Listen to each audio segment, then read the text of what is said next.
नमस्कार। आज कार्तिक 3 गतिको एकदम रमाइलो बिहानीमा बुधबारको दिन तपाईहरु सबैजनालाई दिस मर्निङ लाइभ नेट प्रेजेन्समा तपाईहरुलाई स्वागत छ र अशेष र म यहाँको सामु आइसकेका छौं र यहाँलाई नमस्कार गर्दै अशेषलाई पनि मैले नमस्कार गरी गुड मर्निङ। समीरलाई पनि मैले नमस्कार गरे फर्काइहाल्नु पर्यो र दर्शकहरु सबैजनालाई नमस्कार गुड मर्निङ र सुप्रभात। समीर बिहान तिमीसँग आज कार्यक्रम छ भनेदेखि नै म पानीको वर्षा सँगसँगै उठी बिहान र मलाई मनमा चिन्ता थियो कि रोकिएन यो वर्षा त भन्दा भन्दै एकदम यो पोस्ट मनसुनको पनि पोस्ट मनसुन भइसक्यो। के छ त अवस्था मौसमदेखि नै सुरु गरौँ। अशेष बालक चिन्ता दूर गर भन्दा सुरु गर्नु पर्ला जस्तो यस्तो छ। तिमीले भने एकदम ठिक हो।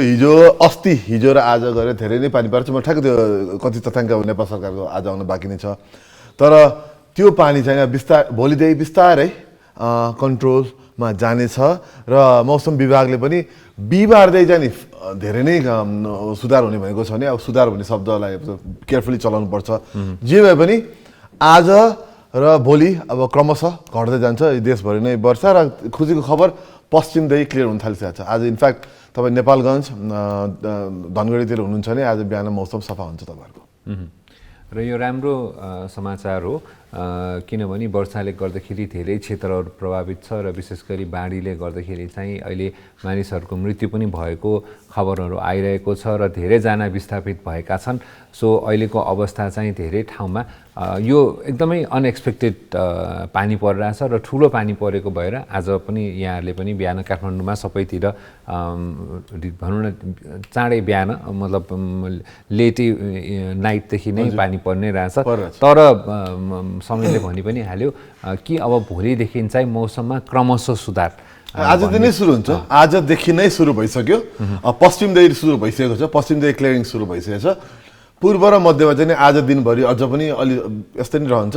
तर भोलिदेखि हामीले मध्यमा पनि भोलिदेखि हामीले के देख्न थाल्छौँ, राम्ररी देख्न थाल्छौँ, घाम देख्न थाल्छौँ। ओके। सो हामीहरू आशा गरौँ बाढी पहिरोको प्रकोप पनि भोलिदेखि बिस्तारै कम हुन्छ भने अब एयरलाइन पनि हिजो डोमेस्टिक फ्लाइट्सहरू पनि हिजो अफेक्टेड भएको थियो, प्रभावित भएको थियो। सो आजदेखि चाहिँ त्यो पनि बिस्तारै खुल्छ। ठिक छ समीर। अब हाम्रो रेगुलर सेगमेन्ट चाहिँ न्युज एन्ड करेन्ट अफेयर्समा जाउँ र अलिकति हामीले बारम्बार पर्यटक क्षेत्रलाई पनि हामीले कुरा गर्दै आएको नेपालमा नयाँ कुराहरू भइरहेछन्, नयाँ कुराहरू अनौठो कुराहरू भइरहेछन्। यसैमा विश्वकै भिरालो सुपरम्यान जिप लाइन चाहिँ पोखरामा सञ्चालन भएको छ र यो पोखरा अहिले चाहिँ बिस्तारै एउटा इन्टरनेसनल एडभेन्चर डेस्टिनेसनकै रूपमा इस्टाब्लिस भइसकेको छ। पोखरा अलरेडी धेरै कुराहरू थियो पोखरामा र यो चाहिँ सुपरम्यान समीर तिमीले हिजो भनेको तिमीलाई मनपर्ने अस्ति भनेको सुपरम्यान जिप लाइन चाहिँ सञ्चालन भएछ। होइन यसो सुपरम्यान जिप लाइन पोखरामा सारङकोटबाट तल झर्ने बनाएको रहेछ। मलाई चाहिँ नि अब जिपलाइन मैले आजको दिनसम्म चढेको छ। मलाई एकदमै इच्छा छ किनभने यो त एकदम कत्रो अब भने त्यत्रो हाइटबाट 1550 मिटरको उचाइकोबाट बिस्तारै तल झर्ने भनेको छ। पोखरा करिब 600 मिटरमा छ। पछि 1500बाट झर्ने 600 मिटर झर्ने भनेको त जोक होइन नि। यो त एकदम भर्टिकल झर्ने, नियर भर्टिकल भयो। त्यसले गर्दाखेरि नियर भर्टिकल एकदमै उचाइबाट तल झर्ने हुनाले स्पिड पनि बढ्छ र रमाइलो पनि हुन्छ जस्तो लाग्छ मलाई। मैले जहिले सोच्थेँ कि जिपलाइन भनेपछि पोखराको त्यो सारङकोटबाट कस्तो हुन्छ जस्तो लाग्थ्यो मलाई। अब त्यो हेर्ने मौका पाइयो र त्यो अनुभव गर्ने पनि मौका पाइयो। अब गएर पोखरा जाँदाखेरि कि अर्को एउटा अनुभव गर्ने ठाउँ चाहिँ नि भयो। त्यही त। र यो सुपरम्यान जिप लाइन भन्ने बित्तिकै यो सुतेर गर्ने, अरू चाहिँ अब बसेर गर्ने जिप लाइनहरू हुन्थ्यो भने सुपरम्यान भन्ने बित्तिकै उडेर जुन चाहिँ अब मानिसलाई चाहिँ हात फिचाएर उडेको जस्तो अनुभव पनि गर्न पाएँ। यो चाहिँ अब एक किसिमले नियर फ्लाइङ एक्सपिरियन्स भन्नु पर्ला समीर। यो चाहिँ फेरि पनि उहाँहरूले फेरि के भने यसको लागि सबभन्दा भिरालो भनेर गिनिज वर्ल्ड रेकर्डमा आवेदन पनि दिइसक्नु भएको रहेछ। हाई ग्राउन्ड एडभेन्चरले सञ्चालन गर्नुभएको र यो अमेरिकी ब्रान्ड जिप फ्लायर भन्ने कम्पनीसँग मिलेर उहाँहरूले बनाउनु भएको रहेछ। सो यसको अब यो जिप लाइन भनेको संसारको विशेष गरी पहाडी ठाउँहरूमा चाहिँ यो एडभेन्चर टुरिज्मको लागि अत्यन्त अहिले लोकप्रिय हुँदै गएको छ। विशेष गरी युवाहरूमा चाहिँ यो ट्राई गर्ने। योभन्दा पहिले पनि धुलीखेलमा पनि सञ्चालन भइसकेको छ, पोखरामा पनि सञ्चालन भइसकेको यो जिप लाइनहरूमध्येमा चाहिँ सुपरम्यान चाहिँ पहिले धुलीखेलमा एकचोटि सञ्चालन चाहिँ भइसकेको रहेछ समीर। तर यो चाहिँ भिरालो, सबभन्दा भिरालो र एक किसिमले समीरले भनिहाल्यो ठुलो हाइटबाट तल आउने भएको भएर यो त एल्टिट्युडमै धेरै ठुलो ड्रप पनि छ यसमा त एकदमै। र विश्वका 72वटा देशमा चाहिँ नि अहिले सञ्चालन भइरहेछ विभिन्न किसिमका जिप लाइन र नेपालमा पनि अब अस्ट्रेलिया भने जस्तै विभिन्न समयमा सुरु भइसकेको छ। र अस्ट्रेलिया र न्युजिल्यान्डमा चाहिँ यसलाई फ्लाइ फक्स भनिन्छ, जिप लाइनलाई अर्को नाम दिइन्छ। जे भए पनि अब कोस्टारिकाले नै कोस्टारिका भन्ने देशमा चाहिँ नि यो जिप लाइनबाट करोडौँको आम्दानी हुन्छ प्रति वर्ष भनेपछि नेपालले पनि त्यसबाट कुनै फाइदा लिन सक्छ। पक्कै पनि यो अरू डेस्टिनेसनबाट हामीले सिक्दै जाने हो र गर्दै जाने कुरा पनि हो र पक्कै पनि यो राम्रो कुरा मान्नुपर्छ। किनभने एक त अलिकति अब भ्याक्सिनेसन पछि अहिले पेन्डेमिक पछि चाहिँ मलाई के लाग्छ भने समीर अलिकति younger generation they will start travelling. अनि त्यसले गर्दाखेरि अलिकति युवा पुस्ताको लागि चाहिँ सोच विचार गरेको अलिकति यङ्स्टर्सहरूको लागि एडभेन्चर एक्सपिरियन्स बनायो भने नेपाल त पहिलेदेखि नै यो कुरामा प्रख्यातै हो। यो नयाँ कुरा र फेरि यसको लागि धेरै कम्प्लिकेसन्सहरू छैन, आफू जाने हो, जे जस्तो लुगा लगाएको छ त्यसैमा सेफ्टी उपकरण राखेर गर्ने भएको भएर पक्कै पनि हुन्छ। र अब अर्को टपिक अब युवाबाट बालबच्चामा जाउँ हामीहरू। अब आज बालबच्चाको डिवर्मिङ सुरु हुन लागेको छ, इनफ्याक्ट सुरु भइसकेको छ र डिवर्मिङ चाहिँ नि महत्त्वपूर्ण छ र भाइटामिन ए को पनि अब वर्षमा 2 चोटि गरिन्छ। अब हामीहरू अब यसपालि दोस्रोमा गरेर छौँ। त्यो चाहिँ नि अब सुरु भइसकेको अवस्थामा अब झन्डै 22 देखि 25 लाख बालबच्चामा चाहिँ नि भाइटामिन ए र जुकाको औषधि दिन सुरु भइरहेछ। त्यो चाहिँ एकदम एउटा अर्को इन्ट्रेस्टिङ खबर छ। र यो चाहिँ आज र भोलि खुवाइने भनेको थियो 3 र 4 गते चाहिँ। तर यो चाहिँ अलिकति दसैँको समय परेको भएर अहिले कार्तिक 7 र 8 गते खुवानी भएको छ। र यो चाहिँ भिटामिन ए र जुकाको औषधि जहिले पनि सँगसँगै खुवाइन्छ सबै बालबालिकालाई। र हाम्रो कार्यक्रम मार्फत फेरि पनि सबैलाई अनुरोध कि आफ्नो बालबालिकाहरूलाई यो उमेर वर्गको बालबालिका आफ्नो वरिपरि छन्, घरमा छन् भने चाहिँ यो भिटामिन ए र जुकाको औषधि खुवाउन लाग्नु होला। र फेरि पनि स्वास्थ्य मन्त्रालयले पनि यसमा विशेष अनुरोध के गरेको छ भने जाँदाखेरि कोभिडको लागि चाहिँ सुरक्षा मापदण्ड अपनाइदिनु होला भन्ने पनि अनुरोध यसैसँग छ। र यो कुरा चाहिँ सकेसम्म धेरै मान्छेलाई थाहा पाउँ। आज र भोलि नहुने भयो, अब कार्तिक 7 र 8 मा चाहिँ सरेको छ यो कुरा। हो, आई स्ट्यान्ड करेक्टेड। 3 र 4 भने तापनि अब 7 र 8 हुनेछ। त्यो भनेको अब धेरै दिन छैन, 4 दिनपछि हो। र तपाईँहरूको आफ्नो वडामा हुन त माइकिङ पनि हुन्छ होला, तर पनि सम्पर्क अब हेल्थ डेस्कलाई आफ्नो नगरपालिकामा सम्पर्क गर्नु होला कहिले के छ भनेर। अब बालबालिकालाई हुने हो, बालबालिकालाई दिने हुनाले यो एकदमै महत्त्वपूर्ण छ। र यसपछि फेरि अर्को 6 महिनामा फेरि अर्को क्याम्पेन हुन्छ। र यो साथसाथै के गरिन्छ भन्दाखेरि यो अहिले 41 जिल्लामा हुन लाग्छ अहिले चाहिँ नि। र त्यो चाहिँ नि त्यो सँगसँगै बच्चाको तपाईँको नआतिने होला, बच्चाको यो आर्मको पाखुराको नाप पनि लिन्छ, कतिको पौष्टिक आहार पुगेको छ, स्वास्थ्यको अवस्था के छ भनेको त्यो कुरा पनि त्यसबाट सँगसँगै लिन्छ। र त्यही समयमा चाहिँ नि बाल भिटा भन्ने एउटा सप्लिमेन्ट पनि दिन्छ। त्यो चाहिँ नि भाइटामिन एसँग दिने सप्लिमेन्ट हो, त्यो बालबालिकालाई दिन्छ, बाल भिटा भन्छन्। त्यसले गर्दा यी सबै कुरा चाहिँ नि अब तपाईँहरूको छरछिमेकमा आउनुहुन्छ टोली र तपाईँलाई खबर पनि गर्नुहुन्छ, त्यसको लागि चाहिँ ध्यान दिनु होला। यो नछुटाउनु होला, तपाईँ जहाँ हुनुहुन्छ नछुटाउनु होला। यो सँगसँगै फेरि अब हामी रेगुलर कोभिड अपडेटको पनि कुरा गरौँ। हिजोको सङ्ख्या हेर्दाखेरि झन्डै 10,000 को हाराहारीमा टेस्ट भएको रहेछ र त्यसमा झन्डै 1096 नयाँ केसेसहरू देखेको छ भने चाहिँ रिकभर्ड पनि झन्डै 1000 जति रिकभर्ड भएको छ। अब यो चाहिँ हामी सबैजनाले अलिकति दसैँ पछिको अवस्था चाहिँ यो अलिकति सेन्सिटिभ अवस्था हो, फेरि पनि मानिसहरू आवत जावत गरिने अवस्थामा चाहिँ यसमा हामीले कोभिड प्रोटोकल्सहरू फलो गर्नु पर्यो, सुरक्षा मापदण्ड सबै फलो गर्नु पर्यो। र अब यो सबै टेस्टहरू पनि पोजिटिभ केसेसहरू पनि यसो हेर्दाखेरि समयले पनि भनेको चाहिँ डिक्लाइनिङ छ। तर यो पोस्ट दसैँ फेज भनौँ दसैँ पछिको चाहिँ अलिकति विशेष केयरफुल हुनुपर्ने अवस्था पनि होला होइन एकदम र अहिले हामीले एउटा चाहिँ के तपाईँले एक्सपेक्ट हामीले सबैले के गरे हुन्छ भन्दाखेरि दसैँ पछि अलिकति बढेको जस्तो चाहिँ देखिन्छ पक्कै पनि देखिन्छ किनभने दसैँमा धेरै हिलमेल हुने हुनाले चाहिँ जुन लुकेको केसहरूमा पनि पुग्न सक्छ लुकेको व्यक्तिहरूमा पनि त्यो केसमा पनि सङ्क्रमणहरू पुग्न सक्छ त्यसले गर्दा तपाईँ नआतिनु होला दसैँ अथवा तिहारपछि पनि जति धेरै हिलमेल भयो त्यति नै सङ्क्रमण चाहिँ अलिक बढ्न सक्छ त्यो स्पाइक भन्छौँ हामीहरू त्यो स्पाइक हुनसक्छ लहर भन्दा पनि स्पाइकको हिसाबले हेर्नु होला तर पनि अब मापदण्ड चाहिँ विचार गर्नु होला अहिले पनि समय छ तपाईँ परिवारसँग नजिक कतै जाँदाखेरि के अरे भिडभाडमा जाँदाखेरि चाहिँ मास्क कृपया लगाइदिनु होला धेरैले मास्क भिडभाडमा नलागेको देखिएको छ एक्लै बस्दा नपर्ला तर भिडभाडमा जान साथै मास्क लाउनु एकदम जरुरी छ कृपया अहिले दसैँ तिहारभरि चाहिँ त्यति ध्यान दिनु होला तपाईँ सुरक्षित हुन्छ त्यसपछि त्यसले गर्दा अलिकति ध्यान चाहिँ दिनु जरुरी छ अब अर्को टपिक सुरु गर्छु एकदम इन्ट्रेस्टिङ कुरा भएको छ यो अहिले हाम्रो अराउन्ड द वर्ल्डको कुरा भइरहेको छ अराउन्ड द वर्ल्डमा हामीहरू देश भन्दा विदेशका कुरा गर्छौँ येले नाम परिवर्तन गरेछ आशिष कोलाई नाम परिवर्तन त भएछ मैले पनि हुन त यो सामाजिक सञ्जालमा पहिले पनि यसको कुरा आइरहेको थियो अमेरिकी ऱ्यापर र अब यसलाई भनौँ न एक किसिमले चर्चित व्यक्तित्व काइन वेस्ट भन्ने चाहिँ ऱ्यापर अथवा गायक हुनुहुन्थ्यो उहाँ चाहिँ अब आफ्नो ऱ्याप सङ्गीतद्वारा एकदमै प्रचलित नाम चलाउनु भयो र पोलिटिकली पनि अलिकति वियर्ड स्टेटमेन्ट्सहरू दिएर उहाँ चाहिँ यो राष्ट्रपति डोनाल्ड ट्रम्पको कार्यकालमा फेरि पनि चर्चित हुनुभएको थियो अहिले चाहिँ उहाँलाई अब के भएछ अचानक त्यत्रो चलेको नाम हो फेरि नजानिएको पनि होइन विश्वभरि चलिआएको नाम चर्चित नामलाई पनि मान्छेलाई चेन्ज गर्न मन लाग्ने रहेछ अब उहाँले चाहिँ हुन त पहिले नै ट्विटर मार्फत अब म चाहिँ भन्ने नामबाट चिनिने छु भनेर भन्नुभएको थियो तर यसलाई चाहिँ अफिसियली नाम परिवर्तन गर्नुभएछ अब चाहिँ उहाँलाई केएन होइन कि खालि मात्रै भन्न पर्ने भएछ खालि लामो बोलाउन अप्ठ्यारो भएर हो कि के हो मैले त्यही सोच्दै थिएँ क्या त्यसमा अवश्य तिमी एस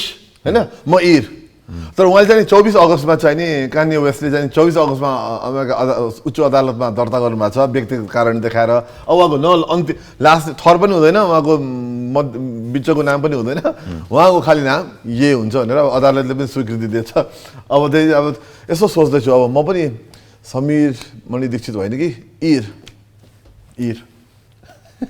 यो यहाँ भनेको अबदेखि इर भनेर बोलायो भने फेरि त तिमी रिजाउन पाउँदैन यो पब्लिक नेसनल टेलिभिजनमा अनाउन्स भएन म निवेदन गर्दिनँ दर्ता गर्दिनँ म र अब भन्नु पर्यो चाहिँ उहाँकी श्रीमती पनि किम कार्डेशियन अमेरिकाको एकदमै विश्वचर्चित चाहिँ के भन्ने उहाँलाई सेलिब्रिटी भन्नु पर्ला उहाँ एकदम पपुलर व्यक्तित्व उहाँसँग चाहिँ वैवाहिक जीवन उहाँले सुरु गर्नुभएको थियो मिडियामा असाध्यै नाम चलिने सामाजिक सञ्जालमा असाध्यै नाम चलेकी व्यक्तित्व किम कार्डेशियन उहाँसँग पनि अहिले अलिकति क्यान वेस्टको चाहिँ सम्बन्ध को भन्नु पर्यो हो कि हो तर जे होस् अब यो आउँदै गएपछि नाम आउँछ अहिले अलिकति भर्खर परिवर्तन भएको नाम हो अब उहाँले त अब एड चाहिँ फेरि काइन वेस्ट नै रहेछ चेन्ज भयो होला त्यही त उहाँले के डिभोर्सै फाइल गरेछ जस्तो लाग्यो मलाई कार्डेशियन र कान्ये वेस्टले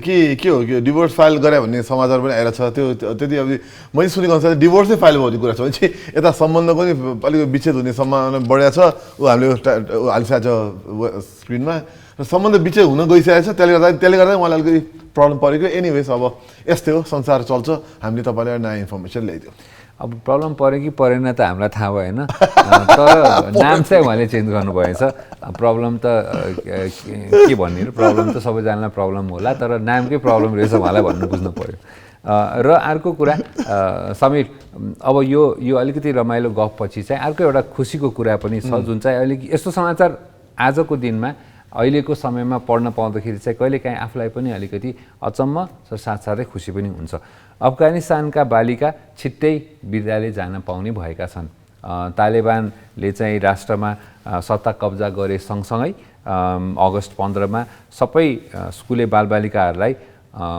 चाहिँ वातावरण राम्रो नभएको भएर अहिले चाहिँ घरैमा बस्न भनेर चाहिँ निर्देशन दिएको रहेछ यो बालिकाहरूलाई र यसले गर्दाखेरि अफगानिस्तानमा धेरै विश्वभरि नै यसको चाहिँ विरोध भयो र विशेष गरी महिला तथा बालबालिकाको अधिकार अहिले अफगानिस्तानमा असाध्यै न्यून अथवा असाध्यै नराम्रो भएको भएर अहिले अफगानिस्तानको तालिबान सरकारले चाहिँ यसको ठुलो आलोचनामा भोग्नु परिरहेको छ। त्यसको नै एउटा मेरो विचारमा उहाँहरूले पनि प्रेसरमा आएर नै एटलिस्ट यो निर्णयलाई चाहिँ रिभ्यू गर्नुभएको छ, राम्रो कुरा हो समीर यो चाहिँ।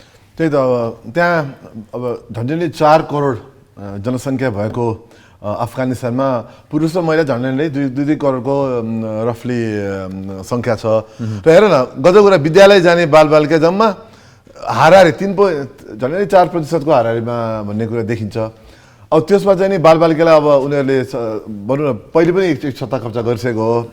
पहिले सत्ता कब्जा गर्दा दिएकै थिएन तालिबानले भने, यसमा चाहिँ नि विदेशी प्रेसर परेको छ उहाँहरूलाई। अब प्रेसर पर्ने नै भयो, किन अब त आधिकारिक हुनुभयो, उहाँले आधिकारिकता खोजिरहनु भएको छ अफगानिस्तान। तालिबानले चाहिँ नि अब संसारमा नै आफ्नो आधिकारिक एउटा उपस्थिति खोजिरहेको अवस्थामा चाहिँ नि अब विभिन्न दबावका कारण चाहिँ नि अब बालबालिकालाई जुन स्कुल जान खुलाउन लाग्छ। तर गृह मन्त्रालयको प्रवक्ताले चाहिँ कहिले हुने चाहिँ भनेको छैन, तर खुलाउने चाहिँ कुरा आएको छ। हामी आशा गरौँ यो एकदम छिटै हुन्छ र जतिसक्दो छिटो हाम्रो उहाँ त्यो देशका बालबालिकाले पनि स्कुल जान पाउन्, विद्यालय जान पाउन्, किन त्यो सबैजनाको हक अधिकार पनि हो। र विशेष गरी समीर यो चाहिँ बालबालिका भन्दा नि बालिका मात्रै हो, छात्रहरूको चाहिँ स्कुल पहिलेदेखि नै खुलेको थियो, बालिकाहरूलाई चाहिँ रोग प्रतिबन्ध लगाएको थियो र अब टिचरहरू महिला टिचरहरू चाहिँ जान थालिसक्नु भएको र छिटै नै बालिकाहरू अथवा छात्राहरूलाई पनि यो कुरा चाहिँ फेरि ओपन हुने भन्ने कुरा आएको छ। यसले गर्दाखेरि अब यो पक्कै पनि राम्रो समाचार हो। यसै गरी अब हामी अर्को सेगमेन्टमा जाउँ, ह्यापनिङ टुडे। एकदम अवश्य। र आज कार्तिक स्नान सुरु भएको छ। यसपालि पूर्णिमाले अलि अलमल गराएको थियो। पञ्चाङ्ग समितिले चाहिँ आजलाई दसैँको अन्तिम दिन भनेको छ भने, नत्र खास भन्यो भने हिजो हुनु पर्थ्यो, हिजो पूर्णिमा पनि थियो। त आज चाहिँ कार्तिक स्नान प्रारम्भ भए लगत्तै आज पछि चाहिँ नि हामीहरू दसैँलाई चाहिँ नि बिदाई गर्छौँ। र त्यो चाहिँ नि फेरि अब हाम्रो लागि दसैँ, यो वर्षको दसैँ चाहिँ नि आज पछि सकिएको हामीहरूले ठान्न सक्छौँ। त्यही त अब यो विभिन्न यसको विशेष महत्त्व यो दिनको र यसमा विशेष पूजा अर्चना पनि गरिन्छ भनी सुरिलो बाँसलाई काटेर त्यसको टुप्पामा रङ्गीन कागजको सानो दियो घर बनाएर त्यसभित्र हरेक साँझ कार्तिक शुक्ल पूर्णिमाको दिनमा आकाशे बत्ती बाल्ने पनि चलन रहेछ। आकाशदीप दान भनिन्छ यसलाई। र यो यसको विशेष पूजा अर्चनाको यसको विशेष महत्त्व पनि भयो। र फेरि पनि समयले भनिहाल्यो दसैँ सक्यो, तर अब बिस्तारै अब फेरि हामी तिहारतिर पनि हामी लागेको पनि यसले सङ्केत गर्छ। होइन, हिजो हामीले कुरा गर्दैथ्यौँ सोमा, सरितारमा थियो र हामीले के कुरा गऱ्यौँ भने अब आज पछि हामी देवीको रूपबाट, भद्रकाली देवीको रूपबाट हामी अब शालीन, अब समृद्धि, सुख समृद्धिको देवीको रूपमा जान्छौँ, दुर्गाको रूपबाट हामीहरू लक्ष्मीको रूपमा जान्छौँ, प्रवेश गर्न थाल्छौँ। र तिहारको एउटा भान आउन थाल्छ अब आज पछि। र आज महापातक जुन 5वटा मुख्य पाप छ, कार्तिक स्नान गरेपछि चाहिँ त्यो पनि त्यसलाई पनि पार गर्न सकिन्छ भन्ने मूल्य मान्यता छ। त्यही त महत्त्वपूर्ण दिन रहेछ। यो सँगसँगै आज फेरि अर्को एउटा महत्त्वपूर्ण दिन फेरि पनि सामुदायिक मिडिया दिवस। यो चाहिँ वर्ल्ड कम्युनिटी मिडिया डे आज रहेछ। आजको दिन झन्डै सन् 2016मा चाहिँ पहिलोपटक सामुदायिक दिवस मनाएको थियो। यो चाहिँ न्युयोर्कबाट बनाउन सुरु भएको। अब अहिलेलाई चाहिँ अक्टोबर 20 हरेक वर्ष वर्ल्ड कम्युनिटी मिडिया डे भनेर मनाउने गरिँदो रहेछ। अब हामीले बुझिहाल्यौँ सामुदायिक मिडिया दिवस भन्ने बित्तिकै समुदायमा सञ्चार माध्यमहरू मिडियाको यसमा महत्त्वको बारेमा छलफल हुने र विशेष गरी मिडिया भन्ने बित्तिकै पहिलेदेखि नै अलिकति भनौँ न कुनै विशेष वर्ग कुनै विशेष समूहलाई लक्षित गरिएको हुन्थ्यो भने यो कम्युनिटी मिडिया भन्ने बित्तिकै अलिकति ब्रडर जनरल टर्ममा आयो। र आजकल चाहिँ मिडियामा पनि कम्युनिटीको इन्भल्भमेन्ट समेत चाहिँ यसको महत्त्व बढी भएको छ। र नेपालमा पनि विशेष गरी अहिले आई थिङ्क पहुँच चाहिँ बढी नै देखिन्छ। आज विश्व सामुदायिक मिडिया दिवस र त्यसै सन्दर्भमा हामीले विशेष अतिथिलाई पनि बोलाएको छौँ। उहाँको छोटो एउटा परिचयात्मक भिडियो पनि हेरौँ। खबरबाट दीपक आचार्यको नमस्कार। घोषणाले मात्र पुग्दैन, कानुन बनेर मात्र पुग्दैन, त्यसको कार्यान्वयन, सोच र व्यवहार परिवर्तन हुने खालको अभियानमा सरकार र हामी सबै जुट्नु पर्दछ।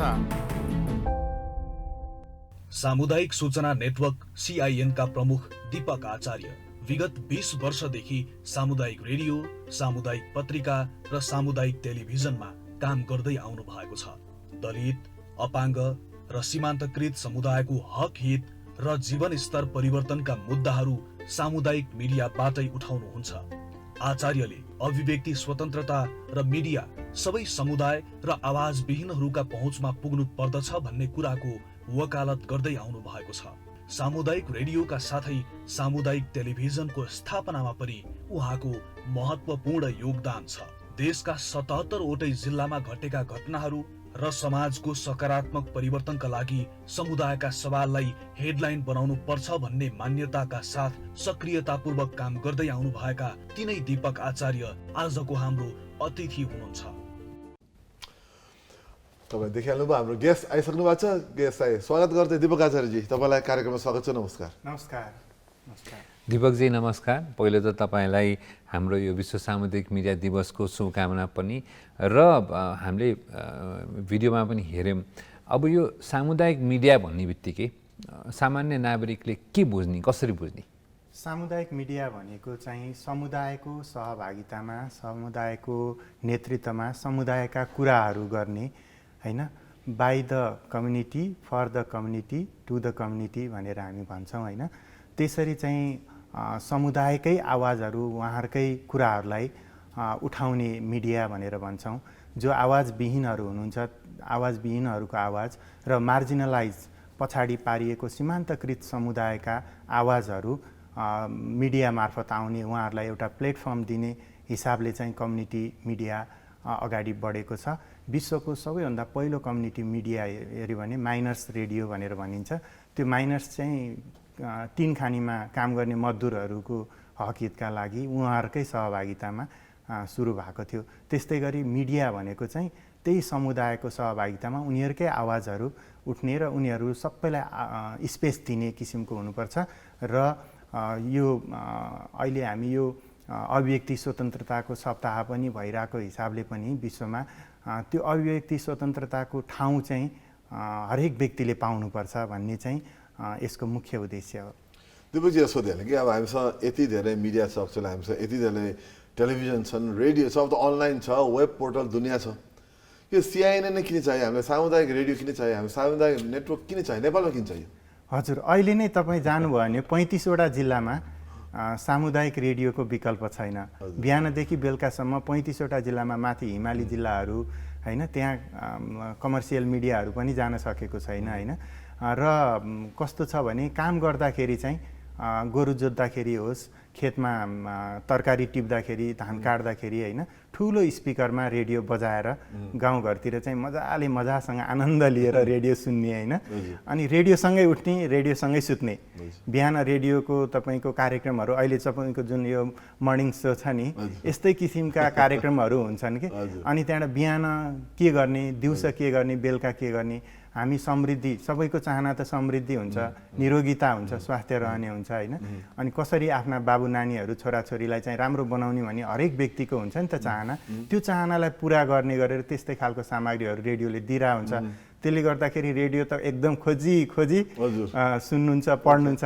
समीर सरले भन्नुभएको जस्तो अहिले धेरै मिडियाहरू छन्, तर गाउँमा चाहिँ किन फर्स्ट सामुदायिक रेडियो भइरहेछ, विभिन्न रिसर्चहरूले त्यो कुराहरू देखाइरहेछ। त्यसले गर्दा समुदायलाई चाहेको उहाँकै लवजमा, उहाँकै भाषामा, होइन, उहाँसँगै खेल्दै खेल्दै, उहाँसँगै कुरा गर्दै गर्दै सामुदायिक रेडियोहरूले प्रसारण गरेको हुनाले, होइन, त्यो हिसाबले चाहिँ सामुदायिक रेडियो चाहिँ अब्बल साबित भएका छन्। सिआइएन पनि अब्बल साबित भएको त्यही सबै रेडियोको प्रयासले गर्दाखेरि एकजुट भएर एउटा चाहिँ हामी सबै, जसो यहाँ ग्यालेक्सीमा सबै टिम मिलेर काम गरेको छ, त्यस्तै सबै सामुदायिक रेडियोको टिम मिलेर चाहिँ सिआइएन अगाडि बढेको छ। त्यसले गर्दा यो राम्रोसँग अब्बल भएको छ र यसले आफ्नो आवश्यकता आफै सिर्जना गरेको छ। अब दीपकजी त धेरै समयदेखि सामुदायिक मिडियामा, विशेष गरी सामुदायिक रेडियो, त्यसपछि टेलिभिजनमा हुनुहुन्थ्यो। अहिले सामुदायिक सूचना नेटवर्क सिआइएनको प्रमुख पनि हुनुहुन्छ। अब यो सिआइएनकै कुरा गर्दाखेरि तपाईँको अहिले हालको, हुन त नेपालमा एकदम सक्सेसफुल मानिन्छ सामुदायिक रेडियो, तर अहिलेको एकदमै जल्दो बल्दो चुनौती के हो त? अहिलेको चुनौती भनेको त हामी सबै सामुदायिक रेडियोहरूले अथवा सिआइएनले प्रसारण गर्ने विषयवस्तु चाहिँ समुदाय मैत्री हुने र समुदायको आवाजहरू हामीले समात्न सक्ने होइन, उहाँहरूको चाहनालाई चाहिँ राखिरहनु पर्ने सबैभन्दा ठुलो चुनौती। तपाईँले भनेको जस्तो धेरै मिडियाहरू आइसकेको अवस्थामा आफ्ना श्रोताहरू नगुमाउने सबैभन्दा बढी त्यही हो। अर्को चाहिँ हाम्रो सामुदायिक रेडियोहरू चाहिँ अहिले यो कोभिडले गर्दाखेरि करिब करिब 1 वर्ष आधा त इकोनोमिकल्ली पनि एकदमै समस्यामा पर्नुभयो होइन, बजारहरू गुमियो, एडभर्टाइजमेन्ट दिनेहरू विज्ञापनदाताहरूले पनि के को लागि दिने, हाम्रो बिक्री नै भएको छैन भन्ने किसिमले गर्दाखेरि धेरै रेडियोहरू चाहिँ आर्थिक रूपमा चाहिँ समस्यामा हुनुहुन्छ भने अर्को चाहिँ श्रम शक्ति। रेडियोमा चाहिँ निरन्तर काम गरिरहने, पहिला 10 वर्ष अगाडि 12 वर्ष अगाडि चाहिँ निरन्तर काम गरिरहनेको 6 वर्ष 7 वर्ष भन्ने थियो भने अहिले चाहिँ तपाईँले सर्वेले के देखायो भने निरन्तर काम गर्ने 3 वर्ष भयो होइन। एउटा रेडियोमा निरन्तर भनेपछि चेन्ज भइरहेको छ।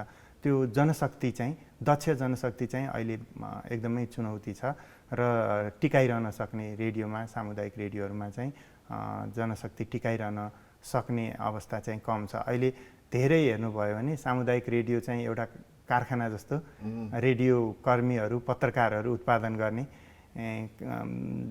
अनि त्योबाट अरू ठाउँमा चाहिँ सिफ्ट हुने र महिला पत्रकारको हिसाबले हेर्नु भने त म्याक्सिमम सबै धेरैजसो महिला पत्रकारहरू कम्युनिटी रेडियो बेसबाट आउनु भएको छ र रेडियोमा गएर लैङ्गिक समानताको कुरा हेर्नुभयो भने 47% चाहिँ महिलाको सहभागिता छ। त्यो हाम्रो एकदम राम्रो हो र त्यसलाई टिकाइरहन सक्नु चाहिँ हाम्रो चुनौतीपूर्ण कुराहरू हुन्। तपाईँले भन्नुभयो के जिल्लामा यो सामुदायिक रेडियोको बढी प्रभाव छ भन्नुभयो, ती जिल्लामा मतलब के कस्ता कारण छन् जसले गर्दा नि एकदम प्रभावकारी भयो, जस्तो अरू प्राइभेट सेक्टर पुग्न सक्यो भन्नुभयो र नेपालमा अहिले कतिवटा जति रेडियोहरू छन् जुन चाहिँ सामुदायिक यो नेटवर्कमा परेका छन्? हजुर, सामुदायिक नेटवर्कमा अहिले 365वटा रेडियोहरू हुनुहुन्छ र निरन्तर सम्पर्कमा हामी चाहिँ 2 वे कम्युनिकेसन दोहोरो चाहिँ कार्यहरू गर्छौँ मिलेर होइन। अनि भाषागत हिसाबले पनि हामी चाहिँ अरू मिडियाहरू भन्दाखेरि चाहिँ धेरै भाषामा कार्यक्रमहरू सूचनाहरू समाचारहरू प्रसारण गर्छौँ होइन। र नेपालको सम्पूर्ण भाषाभाषीलाई चाहिँ तपाईँलाई सामुदायिक रेडियोको ढोका खुल्ला छ। तपाईँको विषय समेटिएको छैन भने तपाईँहरू आउनुहोस् भनेर त्यसरी आह्वान गरेर चाहिँ ओपन छोडिएको अवस्था पनि छ, जसका कारणले चाहिँ सामुदायिक रेडियोप्रति आकर्षण पनि छ, अपनत्व पनि छ। जस्तो यो चाहिँ हाम्रो जिल्लाको सामुदायिक रेडियो हो, यो हाम्रो रेडियो हो भन्ने चाहिँ त्यो फिल हुन्छ। र देशैभरिका तपाईँले सोध्नुभएको प्रश्नमा मैले भने 365वटा रेडियोमा एउटा रेडियोमा 3 जनाको मात्रै हिसाब गर्नुभयो भने पनि हामीसँग 1150 भन्दा बढी रेडियो कर्मीहरू चाहिँ सिआइएनमा सम्पर्कमा हुनुहुन्छ। अनि काहीँ घटना हुने बित्तिकै हामीलाई रेडियोमा के सजिलो छ भने तपाईँको जस्तो यस्तो क्यामेराहरू लिएर जानु परेन नि त, रेडियोमा त फोनबाट के भयो भन्ने कुराहरू चाहिँ तुरुन्त अपडेट हुन्छ। अनि अडियन्सलाई पनि रेडियोमा चाँडो आउँछ भन्ने कुरा चाहिँ थाहा छ कि त्यसले गर्दा रेडियो चाहिँ सुनिहालौँ अनि डिटेलमा चाहिँ अनि टेलिभिजनमा हेरौँला, पत्रिकामा पढौँला भन्ने हुन्छ होइन। रेडियोले चाहिँ एकदम सर्ट एन्ड स्विट तरिकाले चाहिँ तुरुन्तै इन्फर्मेसनहरू चाहिँ दिइरहेको छ। त्यसले गर्दा हामीलाई चाहिँ एउटा शक्ति, सामूहिक शक्ति, आज अब कम्युनिटी मिडिया डेको हिसाबमा पनि कम्युनिटीको सहभागिता र कम्युनिटी मिडियाले चाहिँ के शक्ति दिँदो रहेछ भन्दा हामीलाई कोही हाकिम भन्ने हुँदैन कि कम्युनिटी मिडियामा काम गर्दाखेरि। म पनि एउटा कामदार हो होइन, अरू सबै देशभरि रहेको अघि मैले भनेको 1150 जना हामी रेडियो कर्मीहरू पनि सँगै एउटै हो कि। अनि हामी सबै मिलेर समुदायलाई कुरा गर्ने र उहाँहरूलाई इन्जोय गराउने, उहाँहरूलाई मनोरञ्जन दिलाउने, उहाँहरूको भाषाभाषीमा लवजमा यो त ठुलो कुरा होइन। मिडिया भनेको चाहिँ हामी सबैको आवाज दिने कुरा हो, यो एउटा बोल्ने ठाउँ हो होइन भन्ने कुराहरू चाहिँ हामीले दिलाउन सफल भएका छौँ। हामी सामुदायिक रेडियोको कुरा गरेका छौँ। यो तपाईँले स्थानीय तहमा काम गर्नुपर्छ, स्थानीय तहमा काम गर्दाखेरि राजनीति पनि हुन्छ, मान्छेको आफ्ना इच्छा हुन्छन्, लोकल गभर्मेन्टको आफ्नो प्रेसर हुन्छ। तपाईँहरूले त्यो माझमा कसरी आफ्नो काम सम्पन्न गर्नुहुन्छ? प्रेसर पर्दैन तपाईँलाई? दबाब पर्दैन? अवश्य पनि प्रेसरहरू पर्छ। राजनीतिक दलहरूले यो रेडियोलाई चाहिँ मेरो अनुसार चलाउन पाए हुन्थ्यो भनेर आफ्नो सहभागिताका कुराहरू, इन्भल्भमेन्टका कुराहरू, लगानीका कुराहरू पनि गरिरहेको हुन्छ। तर त्यसबाट सजग भएर रेडियोले चाहिँ स्थानीय तहका सवालहरू दिने हो, स्थानीय कुराहरू दिने हो, तर उहाँहरूको त्यो आफ्नो वर्चस्व हुने गरेर होइन त्योबाट बस्नुपर्छ भनेर कार्यक्रमका हिसाबले कुनै निश्चित योजना अथवा कार्यक्रमलाई सघाउ पुर्याउने गरेर त्यसरी चाहिँ स्थानीय तहसँग सहकार्यहरू गर्ने गरेर चाहिँ अगाडि बढिरहेको अवस्था छ। र त्यसबाट आफूलाई जोगाउनको लागि कसैको मुखपत्र हुने बित्तिकै आफ्नै पहिचान गुम्छ। जबसम्म हामी स्वतन्त्र रूपमा पत्रकारिता गर्छौँ, स्वतन्त्र रूपले समाचारहरू दिन सक्छौँ, त्यसपछि नै सबैले हाम्रो साझा यो सामुदायिक रेडियो हो भनेर सुन्ने हो। कसैको विषयमा त्यसरी जाने बित्तिकै हाम्रो आफ्नै अस्तित्व धरापमा पर्छ होइन। हामीले अडियन्सहरू, हाम्रो श्रोताहरू गुमाउँछौँ। त्यो हिसाबले हामी सजग छौँ। हामीले आचार संहिता बनाएको छ र नयाँ आउने रेडियो कर्मीहरूले पनि त्यो कुरामा हामी सजग हुनुपर्छ, हामी चाहिँ स्वतन्त्र हुनुपर्छ भन्ने किसिमले चाहिँ त्यसरी हामीले गरिरहेको अवस्था छ। र काम गर्ने हिसाबले जुनसुकै राजनीतिक पार्टीको भए पनि स्टुडियोमा पुगेपछि चाहिँ हामीले त्यो राजनीतिक कोट फुकाल्नुपर्छ भन्ने किसिमको चाहिँ मान्यता स्थापित भएको छ। अहिलेसम्म जोगिएको छ जस्तो लाग्छ। ठिकै छ। त्यही त, त्यो प्रश्न महत्त्वपूर्ण छ। त्यो सँगसँगै अर्को एउटा प्रश्न पनि मेरो मनमा आएको थियो। जस्तो अब यो कम्युनिटी रेडियो अथवा कम्युनिटी मिडिया भन्ने बित्तिकै अलिकति दाता आश्रित र गैर सरकारी संस्थासँग आश्रित रूप पनि हेरिन्छ, अलिकति एउटा फरक ढङ्गले हेर्ने। हामी अलिकति कम्युनिटी फन्डेडै मोडलमा जान नसकेको केही कारणहरू अथवा त्यसलाई पनि लग्न सकिने, भोलि कम्युनिटीबाटै फन्ड हुन सक्ने अवस्थाहरू कुनै ठाउँमा सृजना भएको छ कि हामी यो प्राइमेरीली अहिले भनौँ न फन्डेड किसिममै जानु परेछ? किनभने यसको त ठुलो पैसा त लगानी छ, यसबाट तपाईँहरूलाई भनौँ न पैसाको पनि आवश्यकता त पर्छ यसमा। हो, एकदमै। हामी एनजिओकरण पनि हुनु हुँदैन। कुनै एनजिओ अथवा आइएनजिओ अथवा डोनरले भनेको अनुसार मात्रै चल्न नि हुँदैन, त्योबाट पनि सावधान हुनुपर्छ। र अर्को राजनीतिक रूपमा अथवा कुनै व्यापारीको रूपले पनि हामी जोगिनुपर्छ।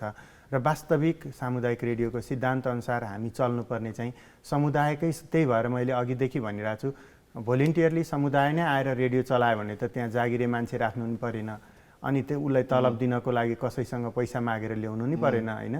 र कुनै भाषाभाषीको कार्यक्रम त्यही भाषाको मान्छेले 1 घन्टा आएर चलाइदिन सक्यो। सामुदायिक रेडियोमा शिक्षकहरू आएर चलाउनु सक्नुभयो, कलाकारहरू आएर चलाउन सक्नुभयो स्थानीय। त्यो हिसाबले चाहिँ सामुदायिक रेडियो जानुपर्छ। र उदाहरणको रूपमा हामीले सामुदायिक रेडियोका लागि अन्यत्रको जस्तै सेयर जस्तै सबै श्रोताको लागि त्यसरी तपाईँहरूले गर्नुहोस् भनेर 2टा उदाहरण। एउटा हाम्रो दक्षिण एसियाकै सबैभन्दा पहिलो सामुदायिक रेडियो सगरमाथाले साथी भन्ने एउटा कार्यक्रम ल्याएर रेडियोसँग तपाईँ साथी भन्नुहोस् रेडियो सगरमाथाको भन्यो होइन। रेडियो पर्यावरण ECR FM ले मितज्यू कार्यक्रम, रेडियोसँग मित लगाउनुहोस्। अनि त्यो मितमा चाहिँ यस्तै मर्निङ सोमा चाहिँ त्यो मितज्यूको जन्मदिनको दिन चाहिँ उहाँलाई फोन गरेर ल रेडियोबाट जन्मदिनको शुभकामना, अनि तपाईँ नि केही कुरा भन्नुहोस्, तपाईँको कस्तो फिल भइरहेको छ तपाईँको जन्मदिनमा भनेर हामीले चाहिँ त्यसरी चाहिँ सहभागितात्मक रूपमा चाहिँ समुदायको सहभागिता, समुदायको लगानी होइन र समुदायकै लागि गर्ने भन्ने हिसाबले वास्तविक त्यो हिसाबले सामुदायिक मिडिया चल्नुपर्छ।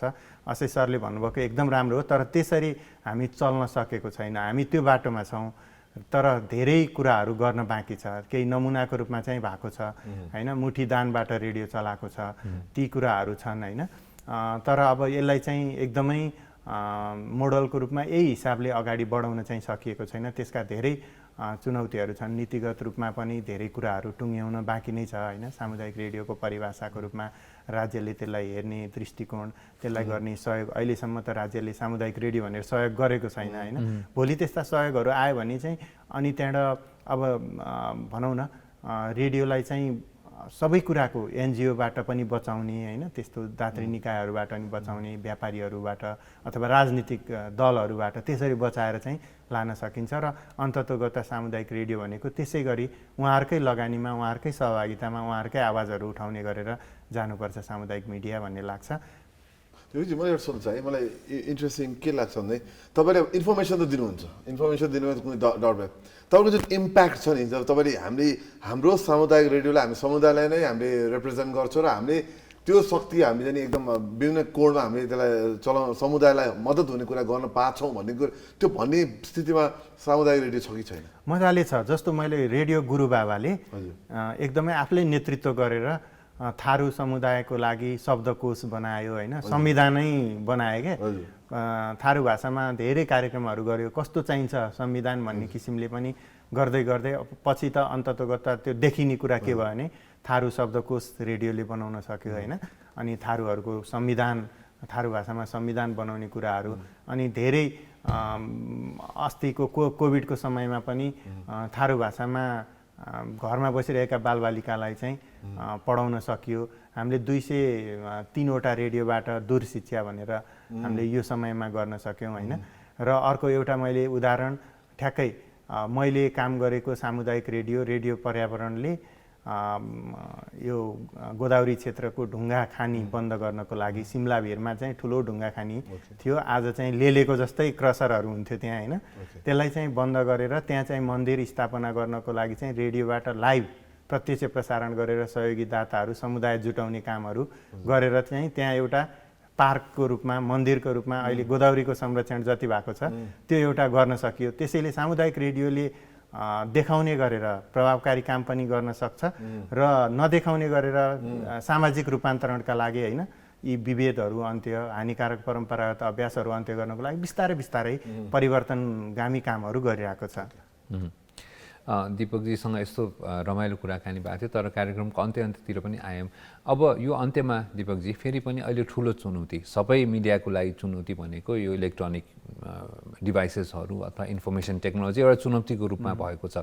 रेडियोको लोकप्रियता अथवा यसको प्रभावकारितामा के छ, भविष्यमा कस्तो देख्न भएको छ, के छ, कसरी जाँदाखेरि तपाईँले राम्रो बुझ्नुहुन्छ, अथवा चुनौती छ कि अवसर छ अहिले त? हजुर, रेडियोको लागि क्रेज चाहिँ घट्दै गएको छ। पहिला जस्तो क्रेज थियो नि, मलाई रेडियो कर्मीको रूपमा तपाईँलाई भेट्न चाहन्छु, लगन खेलमा आइदिनुहोस् भनेर भन्ने धेरै श्रोताहरू हुनुहुन्थ्यो क्या, त्यो समय थियो। आज अब म एउटा सानो रेडियोमा कार्यक्रम चलाउँदा त्यस्तो क्रेज थियो, तर आज मैले अघि भनिसकेँ 365वटा हामी सामुदायिक रेडियोहरूको नेटवर्कमा छौँ।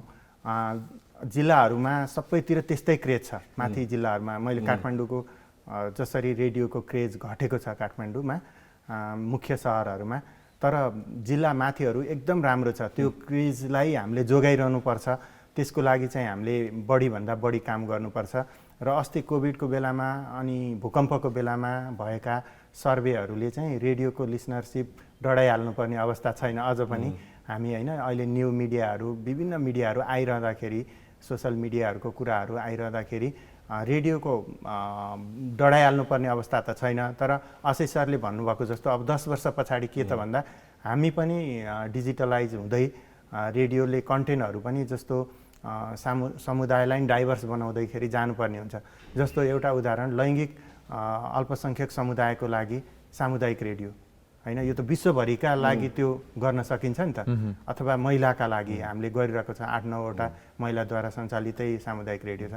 त्यसरी चाहिँ हामी कन्टेन्टको हिसाबले नै अगाडि बढ्नुपर्छ र नयाँ नयाँ टेक्नोलोजीहरूको प्रयोग गरेर त्यो समुदायका सवालहरू पनि ल्याउनुपर्छ र समुदायमै गएर छलफल गरेर उहाँहरू के सुन्न चाहनुहुन्छ होइन। नाटकहरू हुन्छ कि कथाहरू हुन्छ कि, अहिले त हरेक व्यक्तिले आफ्नो कथा भन्न चाहन्छ नि। मैले अहिले आफ्नो कथा भन्न चाहिरहेको छु नि, तपाईँहरूले मेरो कथा लिएर हाम्रो दर्शकहरूलाई दिन खोजिरहनु भएको छ नि। त्यसै गरी सामुदायिक रेडियोहरूले पनि अब त्यस्ता कथाहरू ल्याउनुपर्छ, समुदायका कथाहरू, अनि आफ्नो चाहिँ सधैँका लागि चाहिँ आफ्नो चाहिँ प्रभावकारिता बढ्दै जान्छ। र हामीले धेरै समयदेखि सुन्दै गरेको नेपालमा सामुदायिक मिडिया र त्यसमाथि पनि सामुदायिक रेडियो त हामीले सुन्दै गरेको नेपाल विश्वमै एउटा राम्रो उदाहरणको रूपमा पनि भएको थियो र त्यसका एकदम महत्त्वपूर्ण व्यक्तित्वको रूपमा मानिन्छ दीपकजीलाई। उहाँले धेरै समयदेखि यसमा काम गर्नुभएको थियो, उहाँसँग धेरै कुराहरू जान्न सिक्न पनि पाइयो। अब कार्यक्रम हाम्रो अगाडि बढौँ र मेरो चाहिँ फेभरेट पार्ट के त समीर भनिदेऊ। तिमीलाई अब गीत मनपर्छ कि होइन? गीत मन नपर्ने को नै होला र तर मैले चाहिँ अलिकति टुडे इन हिस्ट्रीको पनि ए कुरा त्यो हिस्ट्रीको कुरा सबै म त तिमी सोझै गीतमा जान लागि भन्ठाने मैले किन आज सन्दर्भ त्यहाँ छ त्यसले गर्दाखेरि ल ठिक छ अस्ट्रेलियाको कुरा निकालिहाल्यो अशेष अब तिमीले सन्दर्भ निकाल्यो होइन अब म चाहिँ नि एक्चुअल पोइन्टमा जान्छु है त म निकाल यो दिदी भन्न खोजेको हो तर तिमी कन्टिन्यू गर्दै न प्लिज म त फेरि क्यारिड अवे हुन्छु कि फेरि यो गर्न थाल्छु मैले तिमीले यो गरेर हुन्छ नाम पनि यी भएको छ ऱ्यापरको तिम्रो पनि यो भनेर नाम राख्नुपर्ने होला जस्तो छ समीरले भन्न खोजेको चाहिँ आज टुडे इन हिस्ट्री आजकै दिन चाहिँ एकदमै पपुलर अमेरिकन ऱ्यापर स्नुप डग हो उहाँको नाम उहाँ चाहिँ एकदमै पपुलर ऱ्यापर उहाँको चाहिँ 1971 आजको दिनमा जन्म भएको रहेछ आफ्नो लुक हेयरस्टाइल गाउने शैली र विशेष गरी जुन किसिमको उहाँले लाइफस्टाइललाई प्रमोट गर्नुहुन्छ त्यसको लागि उहाँ एकदमै पपुलर हुनुहुन्छ 50 वर्ष पुग्नुभएछ यसो सुन्दाखेरि अचम्म लाग्छ केही समय अगाडि नै भनौँ न अहिले पनि एक्टिभ हुनुहुन्छ र अहिले भर्खरै यो हाम्रो टोकियो ओलम्पिक्सको पनि उहाँहरूले विशेष कार्यक्रम होस्ट गरेको भएर फेरि टेलिभिजनमा एकदमै पपुलर हुनुभएको म्युजिसियन हेर अशेष मैले त उहाँलाई हेर्दा कसरी सोच्छु भन्दाखेरि उहाँको जन्मेको वर्ष र मेरो पनि उयो रहेछ अब तारिक भन्दा पनि महिना पनि झन्डै मिल्दो रहेछ उहाँको त्यस्तो देखेँ चाहिँ मैले त यसो विचार गरेँ मेरो पनि के मौका त रहेछ मेरो होप रहेछ उहाँले जस्तो तरुण मान्छे देखेँ आफूलाई पनि मेरो उमेरको मान्छे कति तरुण भन्ने हुँदो रहेछ 5 करोडभन्दा बढी एल्बम सेल गर्नुभएको छ उहाँले संसारभरिमा अमेरिकामा त हुने नै भयो बाहिर पनि त्यस्तो मान्छेसँग अलिकति एटलिस्ट इयर्स चाहिँ जोडिन पाउँदा वर्ष जोडिन पाउँदा नि मलाई पनि असाध्यै अलिकति आशाका किरणहरू चाहिँ जरुर पलाएका छन् त्यही त भनेपछि समीरले यो पलाएका किरणहरूबाट केही गर्ने भयो अब उहाँको पक्कै पनि यो सायद यो वर्षको मात्र उपलब्धि होइन धेरै वर्षदेखिको उहाँको मेहनत छ यसमा चाहिँ र हुन त अमेरिकामा अलिकति बढी चाहिँ कन्ट्रोभर्सीमा पनि रहनुहुन्छ उहाँ तर फेरि पनि जन्मदिनको शुभकामना यो सँगसँगै आजको दिन चाहिँ हाम्रो लिबियन डिक्टेटर मोहम्मद अल कद्दाफी अथवा कद्दाफी भन्दाखेरि उहाँलाई पनि 2011 चाहिँ स्पेसल फोर्सेसले रेबल्सहरूसँग मिलेर चाहिँ लिबियामा क्याप्चर गरेर उहाँको चाहिँ मृत्यु भएको दिन एकदम अशेष र उहाँ कन्ट्रोभर्सियल फिगर हुन्छ स्नुप डग जस्तै तर उहाँ चाहिँ अर्को किसिमको कन्ट्रोभर्सियल फिगर किन हुन्छ भन्दाखेरि उहाँले लिबियाका एउटा एक जमातले उहाँलाई एकदमै माया गर्थ्यो त उहाँले चाहिँ यो विदेशी शक्तिहरूसँग लड्न सक्नुहुन्छ र उहाँले विदेशी शक्तिलाई चाहिँ सामना गर्न सक्छु भनेर माया गर्ने पनि थियो भने विदेशका अन्य शक्तिहरू चाहिँ उहाँलाई मन नपराएको कुरा थियो र इन्ट्रेस्टिङ कुरा अब गद्दाफी क्यास्ट्रो फिडल क्यास्ट्रो अब क्युबाका लिडरले पनि उहाँलाई एकदम मान्नुहुन्थ्यो भनेपछि उहाँलाई मन पराए नमन पराए दुवै पक्ष थिए तर अब जे विदेशी शक्तिले चाहिँ नि अब वेस्टर्न नेसनले चाहिँ उसलाई परास्त गर्नमा निकै मद्दत गर्यो पक्कै पनि धेरै लामो समयसम्म लिबियाको डिक्टेटरको रूपमा जानिनु भएको र संसारभरि नै डिक्टेटर्सहरू फेरि समीर अलिकति आफ्नो एकदम एक्स्ट्राभेगेन्ट लाइफस्टाइल र पावरफुल भनौँ न आफ्नै हिसाबको गर्ने धनी सबै कुरामा रूपमा मानिन्छ अब त्यही हो समयले भने जस्तै गरी कोही मन पराउने छन् भने कोही नमन पराउने पनि थिए र उहाँको अझै पनि मृत्यु र उहाँको जुन किसिमले लिबियाको जुन भएको त्यसपछिको अहिले राजनीतिक अस्थिरता यसमा चाहिँ उहाँको मृत्युलाई पनि जोडिन्छ अब यो प्रसङ्ग सँगसँगै अर्को कुरा जोडिन्छ समीर त अस्ट्रेलियामै पढेको हो तर हामीले अस्ट्रेलिया भन्ने बित्तिकै क्याङ्गरू सम्झे पनि अर्को एउटा आइकनिक चाहिँ ल्यान्डमार्क चाहिँ अस्ट्रेलियाको सिडनी हाउस अपेरा पनि मानिन्छ समीर यसको बारेमा 1973 मा यसको यो बनेको थियो र अब संसारका ठुल्ठुला ल्यान्डमार्क मध्येमा पक्कै पनि सिडनी अपेरा हाउस एकदम चलिन्छ र अहिले म पनि त्यहाँ बसेको हुनाले विगत केही वर्ष यता यसमा धेरै डेभलपमेन्ट पनि भयो र त्यसमा कन्ट्रोभर्सी पनि आयो किनभने त्यहाँ वरिपरि भवनहरू निर्माण गरियो मान्छे आवासीय भवनहरू निर्माण गरियो भनेर ठुलो कन्ट्रोभर्सी पनि भएको थियो त्यसलाई छेकियो भन्ने पनि थियो तर जे भने त्यो एरिया सर्कुलर के भन्छ त्यो एरियामा चाहिँ नि निकै नै डार्लिङ हार्बर सर्कुलर के भन्ने त्यो जुन एरिया छ अपेरा हाउसको वरिपरि त्यो चाहिँ निकै पपुलर छ, त्यहाँ घुम्ने ठाउँहरू छन्, रमाइलो छ। तपाईँ कुनै दिन अस्ट्रेलिया जानुभयो भने गइसक्नु भएको छ जानुभएको छ भने त्यो ठाउँ चाहिँ नि हेर्न लागेको छ। एकदम खाने ठाउँहरू, बारहरू, पब्स, क्लब्स, वकिङ गर्ने ठाउँहरू एकदम राम्रो राम्रो ठाउँ छ। त्यही त, यसलाई बनाउनलाई 14 वर्ष लागेको थियो रहेछ र त्यति बेला धेरैजनाको डिजाइन छानिएर फेरि आइकनिक डिजाइनको रूपमा पनि चिनिन्छ। ड्यानिसले बनाउनु भएको रहेछ यो डिजाइन र उहाँलाई त्यति बेला 5000 पाउन्ड दिएको रहेछ त्यो डिजाइन बापत। झन्डै 14 वर्ष लागेको र $102 मिलियन लगाएर बनाएको सिडनी हाउस अपेरा चाहिँ आजैदेखि सुरु भएको रहेछ। यो नभएको भए पनि अस्ट्रेलियाको एउटा ल्यान्डमार्क चाहिँ धेरैजना मान्छेले फोटो खिच्न पाउँदैन थियो समीर। फोटो खिच्ने ठाउँ र एकदमै पपुलर ठाउँको रूपमा पनि मानिन्छ सिडनी हाउस अपेरा। र हामीहरू कुरा गर्दैछौँ अब स्पोर्ट्सको। अशेष एकदम स्ट्यान्ड बाईमा छ। अब हाम्रो अहिले सबभन्दा इम्पोर्टेन्ट नै world cup T20 world cup चलिरहेछ। अशेष के छ अपडेट हामीसँग? अपडेट मैले तिमीसँगै सोध्नुपर्छ समीर, किनभने मैले दुईटै म्याच हेरिनँ हिजो। तर हाम्रो सन्दर्भ चाहिँ के छ भने अहिले विश्व T20 वर्ल्ड कप चलिरहेको छ। T20 को खेल IPL लगतै यो सबै देशहरूको खेल सुरु भएको छ। हिजो चाहिँ दुईटा खेल भएको थियो, स्कटल्यान्ड र पापुआ न्यू गिनी र ओमान र बङ्गलादेशको बिचमा। एकदम हिजो स्कटल्यान्ड तुलना गर्दा स्कटल्यान्ड र पापुआ न्यू गिनीमा चाहिँ नि स्कटल्यान्डले राम्रै जित हात पार्यो भने त्यसै गरी बङ्गलादेश र ओमानमा अब बङ्गलादेशको त्यसै पनि शक्तिशाली टिम हो, उसले पनि राम्रै जित हात पारेको अवस्था छ। अरे आज पनि इन्ट्रेस्टिङ दुईवटा गेम छ क्यारे होइन र?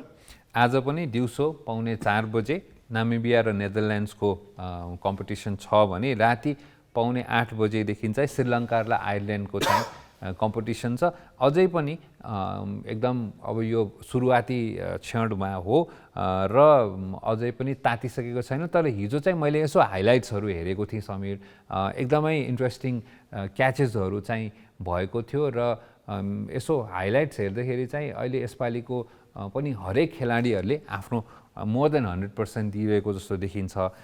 तर यसो समीरले त आफ्नो भनौँ न विजेता नै घोषित गरिसकेको छ होइन अस्तिको कार्यक्रममा। तर हेर्दाखेरि धेरै जना चाहिँ नाम चलेका खेलाडीहरू यसपालि खेलिरहेका छैनन् T20 मा।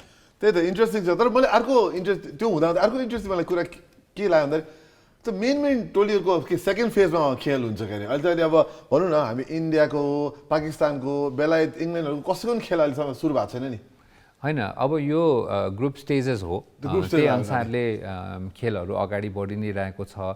सायद यसको तालिकाको आधारमा चाहिँ गेमहरू हुने हो क्यारे।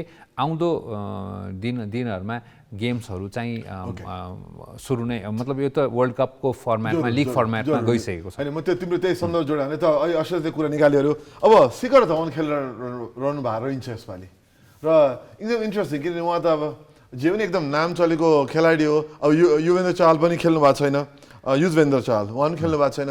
अब यहाँ तस्बिर हेर्नुहुन्छ धेरै नाम चलेको खेलाडीहरू नखेल्नुमा के कारण के हो? त्यही त होइन, यिनीहरू यस्तो छ, उहाँहरूको विभिन्न कारणहरू होला। केही चाहिँ इन्जरिजहरू हुनसक्छ। जस्तो साउथ अफ्रिकाको फाफ डु प्लेसे खेल्न भएको छैन।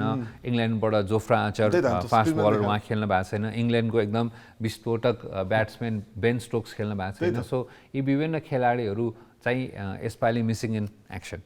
त्यही त अब हामी त जहिले अब क्रिकेटको वर्ल्ड कप हो नि, त फेरि सिम्पल दुईवटा टिमको मात्र कुरा होइन, यहाँ त यत्रो टिमहरू खेलिरहेछन्। त्यसमा चाहिँ जस्ट मेन त नहुने होइन, मेन मध्येमा राम्रो खेलाडी पनि नदेखिनु हुन्छ अलिकति मिस नि होइन। तर अन्य राम्रो खेलाडी पनि छन् नि, त अन्य खेलाडीहरू पनि छन्। तर विभिन्न कारण रहेछ समीर। कोही इन्जुरिजको कारण, चोट लागेको कारणले छन् भने चाहिँ ठ्याक्क बेन स्टोकको चाहिँ मैले समाचार पढिहालेँ। उहाँ चाहिँ अलिकति धेरै क्रिकेट पनि भयो, अलिकति आफ्नो व्यक्तिगत कारण, अलिकति मानसिक तनाव र आफूलाई अलिकति रेस्ट लिन मन लागेको भएर नखेल्नु भएको रहेछ। So it is good that players have the choice. अब यस्तो बेलामा हुन त कसलाई खेल्न मन लाग्दैन होला यो ठुलो भनौँ न यत्रो ठुलो फर्मेटमा। एकदम विशेष। र त्यो कुरा गर्दा गर्दै अर्को एकदम इन्ट्रेस्टिङ लिग चलाएको छ च्याम्पियन्स लिग। बहुप्रतीक्षित हो र अब प्रतिष्ठित र प्रतीक्षित दुवै हो। र हिजो राति एकदम इन्ट्रेस्टिङ खेल भएको थियो। मैले अभियसली हामी त उठेर हेर्न सक्दैनौँ, हामी त बिहान कार्यक्रम चलाउन आउनुपर्छ। तर म एउटा सबभन्दा मैले हिजोको कार्यक्रममा सरितासँग कुरा गर्दा यो चाहिँ मलाई हेर्न हेर्थेँ भनेको थिएँ, अब हेर्न सकिएन, पाउने 1 बजी उठेर उठ्न सकिएन। लिभरपुलले एथलेटिको मैड्रिडलाई हरायो। यो त गजबको खेल हुनुपर्छ, म हाइलाइट्स आज जरुर गरेर हेर्छु। तर लिभरपुलले 3-2ले चाहिँ एथलेटिको मैड्रिडलाई हराएर स्मरण रहोस् एथलेटिको मैड्रिड अहिले सेकेन्डमा छ ला लिगामा।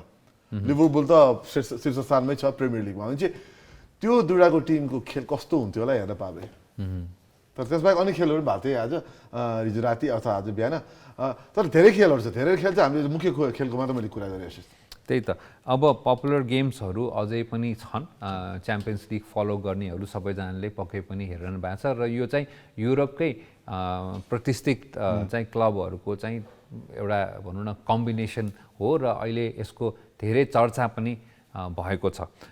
यसमा आज चाहिँ बेनिफिसिया भर्सेस बायर्न म्युनिक रहेछ, यो पनि राति नै छ, अहिले राति नै गेमहरू भइरहेको छ। त्यसपछि अर्को म्यान्चेस्टर युनाइटेडको पनि गेम रहेछ समीर आज एटलान्टासँग, अनि चेल्सीको नि आज गेम छ हो। तर यिनीहरू सबै राम्रा गेमहरू छन्, तर यिनीहरूको अब हेर्न अभियसली हेर्न इच्छा हुँदैन सकिन्न। र हिजो एउटा अर्को गेम चाहिँ रियल म्याड्रिडले 5-0ले जितेको चाहिँ आफ्नो प्रतिद्वन्दी छ। रियल म्याड्रिड फेरि अहिले ला लिगाको शीर्ष स्थानमा छ। अब यसमा हाम्रो के अरे पोर्चुगिज खेलाडी रोनाल्डो पनि, सरी कहाँ रोनाल्डो अहिले अर्को खेलाडी म नाम पछि भन्छु। अहिले जस्ट रियल म्याड्रिड चाहिँ एकदमै राम्रो भन्ने गरिन्छ। पहिले बार्सिलोनासँग ठुलो कम्पिटिसन हुन्थ्यो भने अब त्यो छैन। सरी रोनाल्डो भन्नु खोजेँ, रोनाल्डो अब त्यहाँ हुनु न, उहाँ म्यान युनाइटेडमा गइसक्नु भएको छ। त्यही त रोनाल्डोको फ्यानहरूलाई सानो हार्ट एट्याक भयो होला, फेरि फर्किनु भयो कि। तर के बार्सिलोनाबाट मेसी जाँदा पनि त्यस्तै हार्ट एट्याक पनि भयो होला नि त होइन र। तर चाहिँ इन्ट्रेस्टिङ गेमहरू चाहिँ आज तपाईँले हेर्न सक्नुहुन्छ, आफ्नो स्केड्युलहरू यसो हेर्नु होला, इन्टरनेटमा भेटाइहाल्छ। अब हाम्रो कार्यक्रमको अन्त्यतिर पनि हामी आइसकेको छौँ। आज हाम्रो कोट अफ द डेको पनि हामी कुरा गरिहालौँ होइन। आजको कोट पनि एकदमै चर्चित व्यक्तित्व र कोट गरेको छ एकदमै। र कोट के छ त भने Sameer, if you can't run walk, if you can't walk crawl, but by all means keep moving भनेर मार्टिन लुथर किङ जुनियरले भन्नुभएको रहेछ। अमेरिकाका मार्टिन लुथर किङ जुनियर, उहाँको यो कोट पनि एकदमै अफ्रिकन अमेरिकन पपुलेसनलाई धेरै शब्दहरू धेरै बोल्नुभयो, उहाँले अब ज्यान पनि दिनुभयो त्यसैको लागि होइन। र उहाँले के भन्नुहुन्छ, जे गर्न सक्छ गर, त हिँड्न नरोक, हुन त किप वाकिङ भन्ने मन लाग्छ, त्यसले अर्को कुरा भन्न फेरि त्यहाँ। तर तपाईँले कहिले पनि स्थिर बस्नु हुँदैन, कन्टिन्युस हिँडै गर्नुहोस्, बिस्तारै हिँड्नुहोस् या दौड्नुहोस्, तर हिँड्न नछाड्नुहोस् भनेको त मेहनत नछोड्नुहोस् भन्न खोज्या भनेर मैले बुझेँ। अशेष ठिक बुझेँ? ठिक बुझ्यौ समीर। हिँड्न नछोडौँ, तर उहाँले भनेअनुसार चाहिँ हिँड्न नसक्यो भने बरु घिस्रिन भए पनि नछोडौँ, तर मुभ चाहिँ गर्दै गरौँ। मुभ भनेलाई यसलाई लर्निङ ग्रोइङको रूपमा पनि लिन सक्छ, सिक्दै गरौँ, भिड्दै गरौँ, नयाँ कुराहरू गर्दै गरौँ भनेर। र हामी पनि यहाँलाई नयाँ कुराहरू ल्याउँदै गर्छौँ, नयाँ कार्यक्रमहरू हिँड्दै गर्नु पर्यो नि त। त्यही त हामी हिँड्दै गरौँ। र आजलाई चाहिँ हाम्रो बिदा माग्छौँ। हाम्रो कार्यक्रम हेरिदिनु भएकोमा धेरै धेरै धन्यवाद। हामीलाई तपाईँहरूको सल्लाह सुझावहरू छ भने प्लिज हामीसँग सेयर गर्नुहोला। र यहाँहरूको दिन शुभ रहोस्। Thank you so much. Will be back tomorrow again. Take care.